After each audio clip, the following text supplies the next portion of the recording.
આ ભોળાનાથના લગ્ન છે. હા, ભોળાનાથે ભણ્યા 2 વાર. એક વાર દક્ષ ને ત્યાં, બીજી વાર હિમાલય. તે ભોળાનાથની જાન જાતી હતી ને ભાઈ. બાયું ગીત ગાય છે, વીરો મારો જગમ ભભૂચ્યો હતો, કાંઈ ઝગમગ નહોતો થતો. આખા ઢીલે ભભૂતી ને એરુડા ફૂફાડા મારતા હતા. હા, આચાર્ય આપણે 3-4 બંગડી વાળી ગાડી લઈ દઉં, ન્યા ઈ નહોતું. એ ન્યા નહોતું ને, ન્યા તો ફૂફાડા જ મારતા હતા. ઝુમ્મક ઝુમ્મક ઝુમ્મક. હા હા, ભોળાનાથે બળજા ઉપર બેઠેલો, નંદી ઉપર. બધા સીધા બે, ભોળાનાથ ઊંધા બેઠા. ઓલા ભૂતળાવે કીધું આમ નો બે, પણ કે આમ બે હોય તમારા બાપનું જાય હું ઈ કે તમે જાનિયા છો વરરાજા છો? ઓલા કે અમે જાનિયા. તો હાલે રાખો. અને ભૂતળા ઓલ વર્લ્ડમાં લઈ આવેલો, આખી દુનિયામાં લઈ. અમેરિકાના ભૂત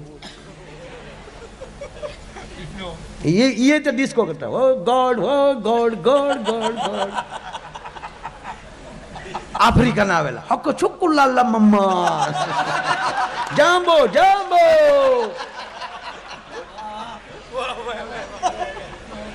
આખા દુનિયાના ભૂતળા લે. વિશ્વમાં મોટો ભૂતનાથ. કેવું થયું છે? ભૂતળા અતિ આનંદમાં હતા, બહુ ડિસ્કો કરતા હતા. ત્યારે ભૂતળાઓને કોઈ કીધું કે તમે ભૂત છો, તમે શું એટલા બધા આનંદમાં? ત્યારે ભૂતળાએ જવાબ આપ્યો હતો કે અત્યાર સુધી અમારી પાસે બાપ હતો, કાલ અમને માં મળવાની છે એટલે અમને આનંદ છે. એ વાત ભોળાનાથ સાંભળી જતા ભોળાનાથ રોવા મળ્યા. અને આંખમાં જે આહુડા પીડ્યા એનો રુદ્રાક્ષ. આંખના આહું પીડ્યા. ભગવાન આ જે રુદ્રાક્ષ છે એ ભગવાનના આહુમાંથી પ્રગટ થયેલા. એ કોકને પૂછી લેજો. હોય એ કેવું પડે ને કે બધું તો ન કહેવાય. ભોળાનાથ જેવો ભાઈ એક દેવ ભોળો નહીં. બીજાની માટે તમારે સ્તુતિઓ કરવી પડે, પ્રાર્થના, આ કાંઈ નહીં. બધા ઉપર પ્રસન્ન થઈ જાય ભોળોના. હાવ ભોળો. કોક દી જાજો મંદિરે. હા, કારણ કે શ્રાવણ મહિનામાં જવું એમ નહીં. આપણે તો શ્રાવણ મહિનામાં સોટી પડે. શ્રાવણ મહિનામાં ખરેખર રહેતો જ ન મંદિરમાં. કેટલું દૂધ ને દહીં ને ઓમ નમો શિવાય નમો શિવાય ઓમ નમો શિવાય ભોગ દઈ નાખવામાં લોંદા પડે દહીંના બધા. પાર્વતી કે મારો રોયો હાવ ગોબરો છો. પાર્વતી તો નીકળી જાય તરત ને તરત. હા, એનું એક વિજ્ઞાન છે સાહેબ. એ ભગવાન શિવનું શિવબાણ જે છે આખો એનો ગણિત છે કે કોઈક દી મળી જાય. એનું મને એક શાસ્ત્રીએ બહુ કીધેલું છે. કારણ કે એમાં તાર નાખેલો હોય, ઠેઠ પાણી સુધી અર્થિંગ મૂકેલો હોય. એનીમાં છે દૂધ જાય એટલે ઉર્જા પેદા થાય, એટલે ધરતીની પ્લેટું ખસે નહીં, ધરતીકપ ન થાય. જે વિસ્તારમાં બહુ શિવજી હોય. હા, એ પણ એક ગણિત છે. ઇન્ડોનેશિયા આખો મુસ્લિમ દેશ છતાં ત્યાં હવે શિવની સ્થાપના મળ્યા કરવા, કારણ કે ત્યાં બહુ ધરતીકપ થતો. તો જેદુના શિવ મંદિરો થઈ ગયા તેદુનું બંધ થઈ ગયું. હે, મોટો બાપુ છે, કંટ્રોલ તો કરે જ ને. પોઠિયાને કંટ્રોલ કરે ને ધરતીનો ડોહો કંટ્રોલ કરી શકે. ભગવાન શિવ મળ્યા રડવા. એટલે કોકે પૂછ્યું કે મહાદેવ તમે શું કામ રડો છો? તાક મને માં યાદ આવી. તાક પણ તમારે ક્યાં છે? તાક નથી એટલે જ યાદ આવી. આજ બીજાને માં છે તો એટલો આનંદ છે. તો આજ મારા લગ્ન થાય ને જો મારે જો માં હોત તો મારી માં કેટલી બધી આનંદમાં આવતી હોત. આમ કરીને શિવ રડી પડ્યું. એટલે શિવ એટલે શિવ. ગમે આવ્યો હોય સાહેબ, ગમે આવે એટલે સપટી ભભૂત મેં ખજાના કુબેર કા માંગ લો મેરે બચ્ચું. હો, આ તમે જો જેટલા રાક્ષસો છે ને એને બધાને વરદાન ભોળાનાથ જ આપ્યો. રાવણથી માંડીને તમે બધા, અહિંસાસુર, મહિષાસુર, ચંડ, મૂંડ, શુંભ, નિશુંભ. મારી પાસે ઘણા લિસ્ટ છે પણ આપણે નથી દેવું અત્યારે. ટાઈમ હોવો જોઈએ ને બધું. તમે દાંત કાઢો એમ થોડું હાલે આપણે એકચ્યુઅલી. અને પાછો જો ભોળાનાથ સમાધિમાં બેસી જાય, એકવાર ભોળાનાથ સમાધિમાં બેસી ગયા ને તો 88,000 વર્ષ. તો એક ભાઈ મને કીધું, મને કે 88,000 સુધી ભગવાન શિવ જે સમાધિમાં બેસી જાય તો પાર્વતી અને એના છોકરા અને એની ઉંમર. મેં કીધું સમાધિમાં બેસી જાય એટલે આખું તંત્ર 0 થઈ જાય. નો એક બે કાંઈ નહીં, એમણે જે છે થયા. એટલે નો નાના કોઈ થાય નો મોટા થાય. એનું જ આવું થઈ જાય. આવું લખ્યું નથી, આ તો હું કહું છું, પછી ગોતતા નહીં ક્યાંય. પણ શાસ્ત્રમાં એનો ઉલ્લેખ છે. બધા ભાગવત માત્રમાં, શિવપુરાણમાં છે, ભાગવતમાં ઉલ્લેખ છે, રામાયણમાં ઉલ્લેખ છે કે 88,000 વર્ષ ભગવાન શિવ તપમાં બેસી જાય સમાધિમાં.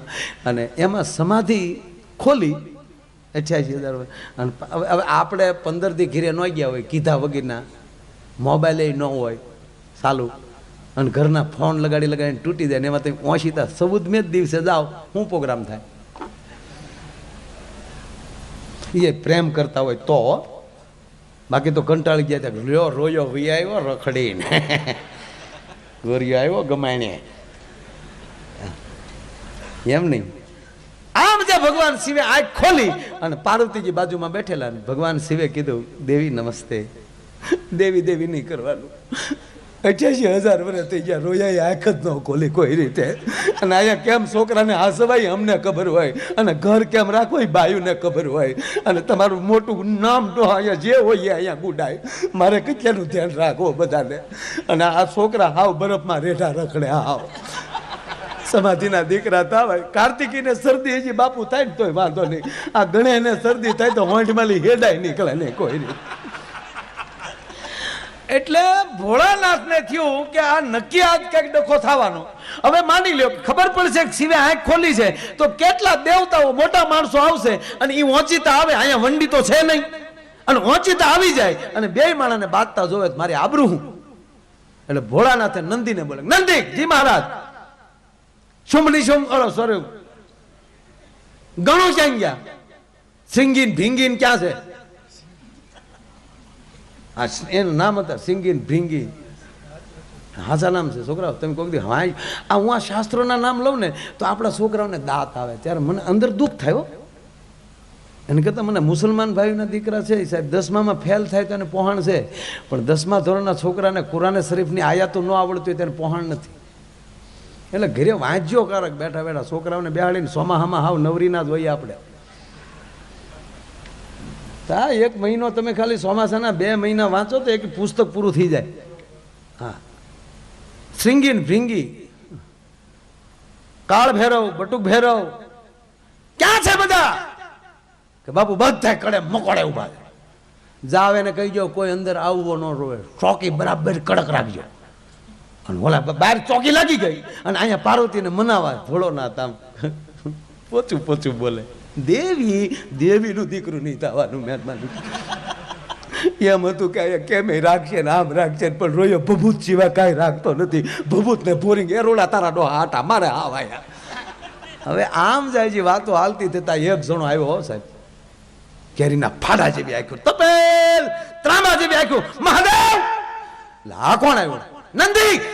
નંદીને આમ આમ ક્વાટ બટ બધું ખાઈ ગયેલું કે પ્રભુ એને ભાંગી નાખ્યા. શ્રીંગી ભીંગી તકે એ આળો ટેવલી કે ડોહા બરફમાં પીડ્યા. હા બહુ માથા ભેરે માણસ છે બાપુ, બહુ માથા ભેરે માણસ છે. હવે પ્રોગ્રામ પતાવવાનો. એટલે મહાદેવ તરત કીધું હું છે ભાઈ, હું આવ્યો. એ કે તમે જેટલા વર્ષથી તપમાં બેઠા એટલા જ વર્ષ તમે ધ્યાનમાં બેઠા, હું તપમાં બેઠો. આજ મને સમાચાર મળ્યા કે મહાદેવે આંખ ખોલી વરદાન લેવા આવ્યો છું.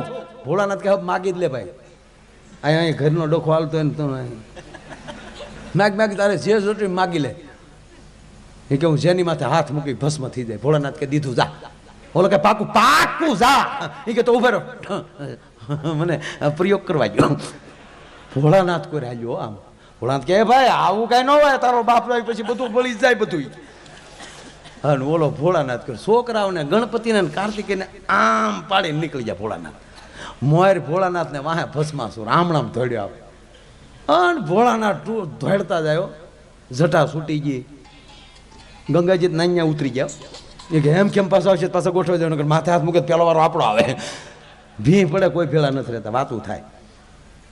એ દોડતા જતા હતા, ભગવાન શિવ દોડતા જાય ને કહેતા જાય વિષ્ણુ બચાવ, વિષ્ણુ. વિષ્ણુ ભગવાન કે કાં આવી ગઈ નકુસા માંગલે કીધું ના તથોસ્તુ દીકરા થતા હતા. આય કાઢતો જોતા બહુ આતંકવાદીઓના પેટનો ને તથાસ્તુ કહી ગયો છો તે. મહાદેવ કે જે હોય પણ તું બચાવ. તે ભગવાન વિષ્ણુ જોતા હતા ને એમાં આડો વડલો આવ્યો ને તે ભોળાનાથ દોડતા દોડતા વડલે સડી ગયા. વિષ્ણુને થયું કે હવે નહીં જાવ તો મહાદેવ મુંજા હે. અને જો હું વિષ્ણુ બનીને જાઉં અને માથે હાથ મૂકો, મારી માથે હાથ મૂકે તો હું ભસ્મ થઈ જાઉં, મહાદેવનું વચન ફેલ ન જાય. હવે કરવું શું?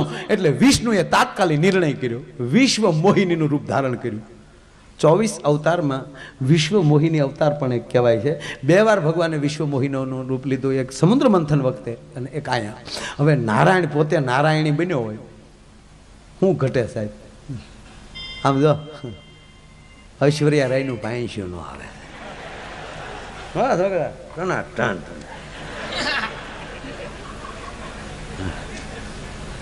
લગ્ન તો કરવા ને આપણે, એ ભલે ને આપણે પછી પણ આમ અંદર ઈચ્છા તો ખરી ને. હા પાકું તારા લગ્નમાં ડાયરો કરવાનો, માયા એને બોલાવવાનો, હું તારા ગીત ગાઈ તે દી હો, પાકું. હે આ વિડીયો થાય હો, અને પછી મને ખબર પડી જાય પ્રોગ્રામ વગરનો પરણી ગયો બાંધવાનું થાય.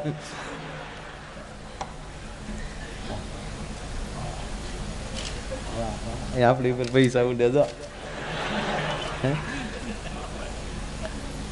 પપ્પા ઉડાડે પૈસા. હે એ પપ્પા શું કામ કરે? ઓય બાપા એ આ તો ખાતા વાળા નીકળે ડો.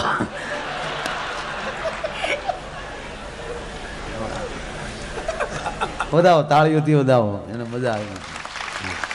નહીં આના માટે રેકોર્ડ જ છે આ ફોટા. તો પછી મોટો થઈને દેખાડી છે કે હું આમ બેઠેલો, તેથી તું એવો રૂડો લાગી ને બીજાને કે હા એ હું તારા લગ્નમાં તો આવી હતી હો, ભલે પ્રોગ્રામ ન કરતા પણ પ્રોગ્રામ કરીને તું તો હાથ પાડી ને, તારે ક્યાં બિલ દેવા.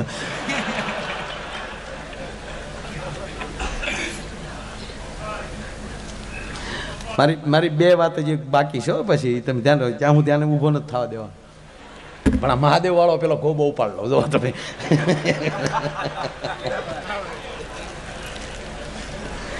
ભગવાન વિષ્ણુએ મોહિની રૂપ ધારણ કર્યું, આવે છે ને રજૂ થાય છે ને કાંઈ નહીં, ડાયરેક્ટ વિષ્ણુ મોહિની રૂપ ધારણ કરીને ભાઈ સૌરૂપાન સુંદરીઓ અને સીધું ભસ્માસુર સામું નાચવાનું શરૂ કર્યું. ધા દઈ તક દિન દિન દિન ધા ધા દઈ ધા દઈ તકડે દિન દિન તકડે દિન દિન.